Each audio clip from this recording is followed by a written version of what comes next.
What's up, everyone? It's Willette with Urbex and Coasters, and now I'm going to make the original video that I intended to make. And this is going to be my 5-year plan for if I owned Six Flags America. So, obviously, thing number one, we are canceling the closure. Fuck you, Richard Zimmerman. Fuck you, Richard Zimmerman. We are canceling your closure. Now that that minor bit of housekeeping is out of the way, let's start with the 2026 season. So they have already announced that they are not going to reopen Batwing. So here's what I'm going to say about Batwing. The ride is at the end of its service life due to the fact that it is not supported by a manufacturer anymore. So because of that, I do say, let's see what the parts are like from Nighthawk and Firehawk that we would have in storage. Let's see if we can give the thing half a season as a send-off. Give it from let's say till the middle of August in 2026. So to start, like before the end of the 2025 season, it's going to be announced that 2026 is going to be Batwing's final season, and it's going to close on, let's say, August 15th of 2026. Batwing is going to close for good because it's simply they don't make the parts for it anymore. While losing a coaster in the first season with me owning the park might be painful, the park is going to get something back, though. A new seasonal event, an extended calendar. So essentially, we're looking at the return of the hours from Holiday in the Park. However, it is not by any means Holiday in the Park that is coming back. And if you want context on the event that is coming to the park, go watch my video on winter events that I just made, because spoiler alert, that video was actually made as I was thinking out this video and, I came up with my replacement for Holiday in the Park, and it turned out to be really ambitious. So, you've got that video. We are also starting to see general park improvements over time, such as within this 5-year plan, the entire time, we are having Roaring Gravity take shape. And when I say Roaring Gravity, you can figure out what that means. That means a Gravity Group redo of Roar, like what they've done to Grizzly and the Beast. So we would have the same thing done to Roar, essentially, where we would have Gravity Group come in and we would get Timberliners on the thing. We would also get Buzz Bars on Wild One. And again, these are general park improvements that will be completed by 2030.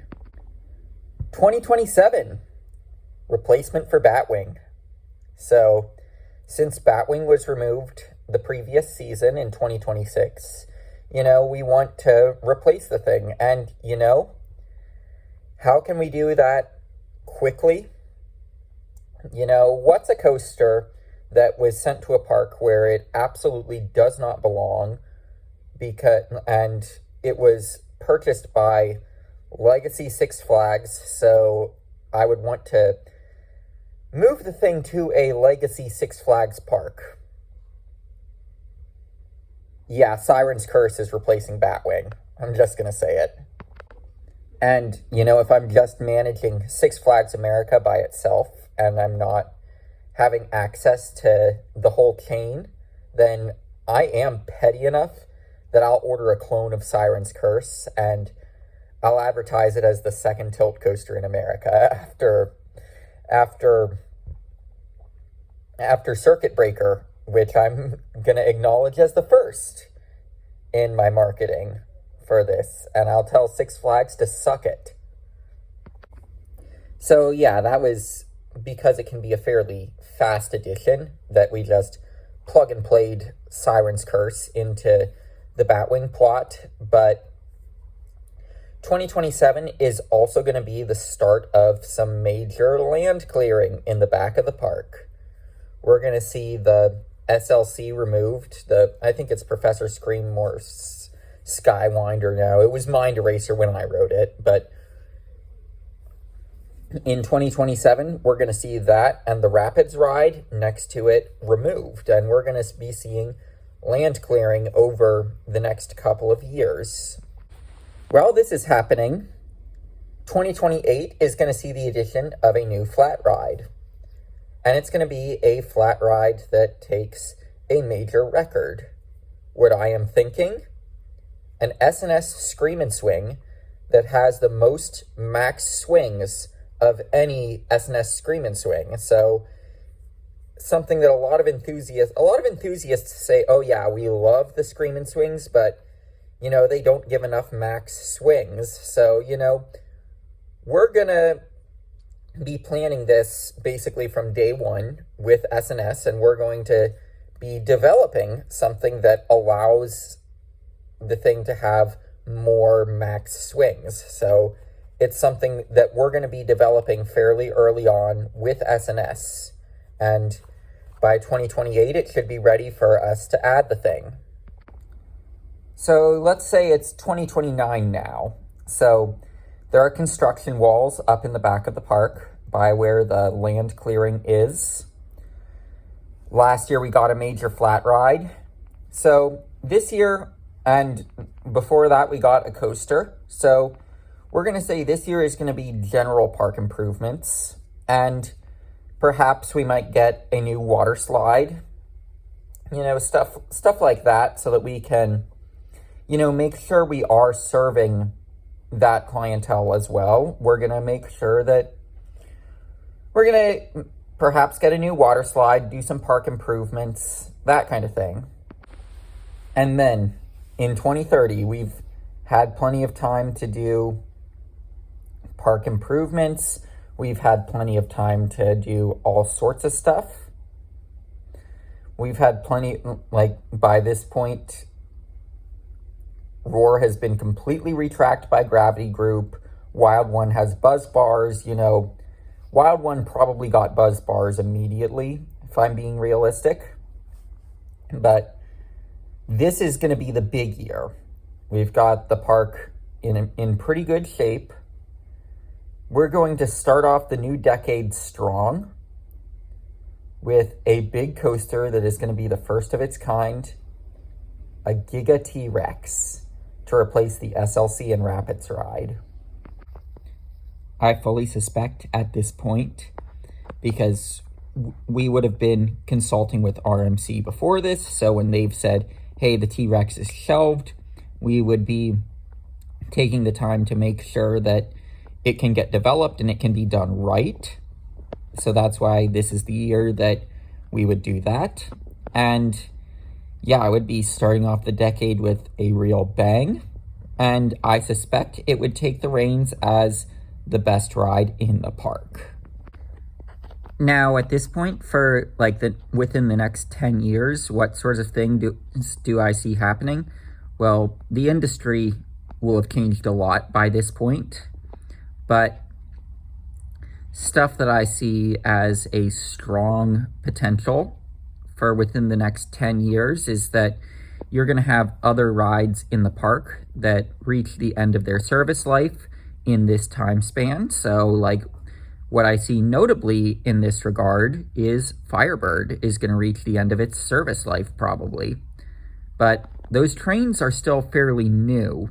So what if, because of growth the park has seen from the new rides that we've added and the park improvements, and it's getting crowds to the point that, we don't want a ride like Ragin' Cajun in the park, because that ride doesn't have the capacity anymore to accommodate the crowds that the park is getting. So we're going to remove that thing, and Firebird is at the end of its service life. So you've got those two rides removed.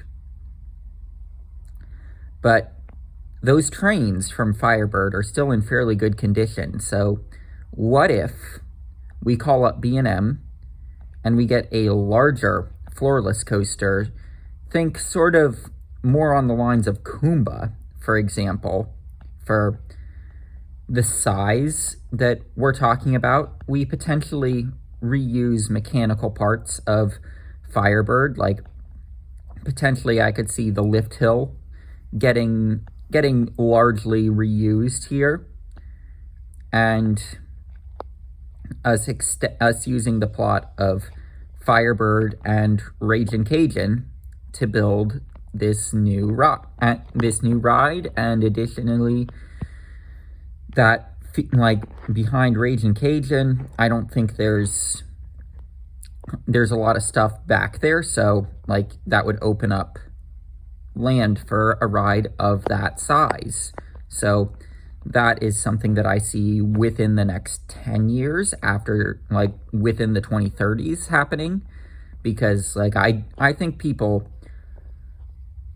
overblow B&M's having a service life, because like, I mean, in the case of Hulk, we're talking about a ride that was on 365 operation. In the case of Nemesis, we're talking about a ride that, you know, the foundations of kind of required that with that, because we've still got older B&Ms out there. So yeah, I don't know if B&Ms have as much of a service life, but I suspect that Firebird would reach its service life in the 2030s. So that's what I'd do to replace it.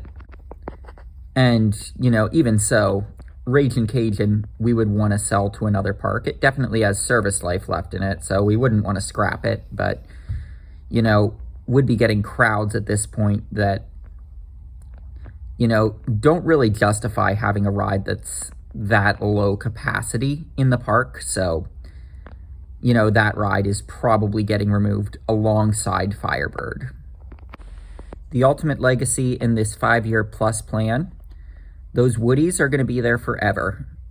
So Roar and Wild One, those rides are going to remain staples of the park long into the future. So without further ado, fuck Eddie Lampert, fuck John Fisher, and an extra big fuck Richard Zimmerman for closing parks like Six Flags America. And I will see you guys in the next one.